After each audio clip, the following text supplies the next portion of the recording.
আসসালামু আলাইকুম প্রিয় এমপিভুক্ত সকল শিক্ষকগণ, সবাই কেমন আছেন? তো আজকে আসলে আমি আলোচনা করব এমপিভুক্ত শিক্ষকদের যখন এমপিও ফাইলের আবেদন করতে হয় তখন ফিল্ড আপ কারেকশন ফর্মটি যেভাবে পূরণ করতে হয় সেটা এই ভিডিওতে দেখিয়ে দিব। তো আপনারা দেখতে থাকুন। তো এরকম ফর্মটি কিন্তু আপনি গুগল ক্রোমে গিয়ে fill up form PDF download করে নিতে পারবেন ওয়েবসাইটে ঢুকে। এরপরে এটা প্রিন্ট দিয়ে এভাবে আপনাকে পূরণ করতে হবে। দেখেন, প্রথমে একটা ছবি, সত্যায়িত ছবি আর ইন্ডেক্স নাম্বার।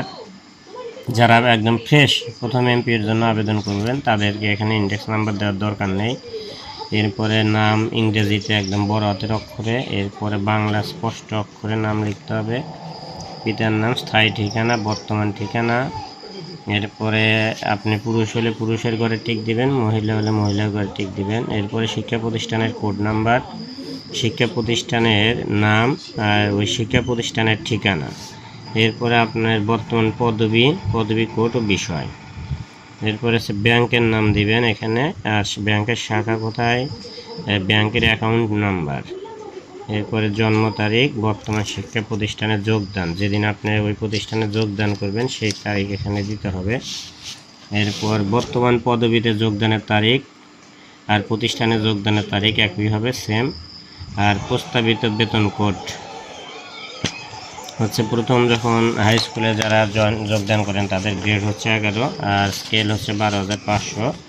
আর মাসিক ভাতা ও বেতন সব কিছু সহ আসলে তিনি 14,000 টাকা পাবেন। আর এই পাশে দেওয়া আছে প্রতিষ্ঠান থেকে কত টাকা দেওয়া হয়, এটা আপনার প্রতিষ্ঠানদের থেকে শুনে তারপরে দিয়ে দিবেন।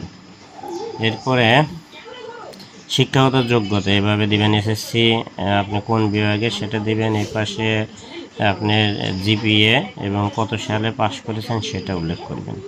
এরপরে এইচএসসি এভাবে স্নাতক, আপনার যদি স্নাতকোত্তরও থাকে সেটা দিয়ে দেবেন। এরপরে 3 নম্বর পেজটিতে আছে প্রতিষ্ঠানের নাম, বোর্ড, এটা দিবেন। পদবি কোড, পদবীর যোগদানের তারিখ। আর এখানে যখন আপনি ফ্রেশ আবেদন করবেন তো এখানে কিছু দেওয়ার দরকার নেই, প্রযোজ্য নয়। সর্বমোট চাকরির মেয়াদ এগুলো কোনো কিছু দিতে হবে না। এরপরে এখানে এসে প্রতিষ্ঠান প্রদানের সিল সহ তার স্বাক্ষর এবং তারিখ নেবেন। আর এই পাশে হচ্ছে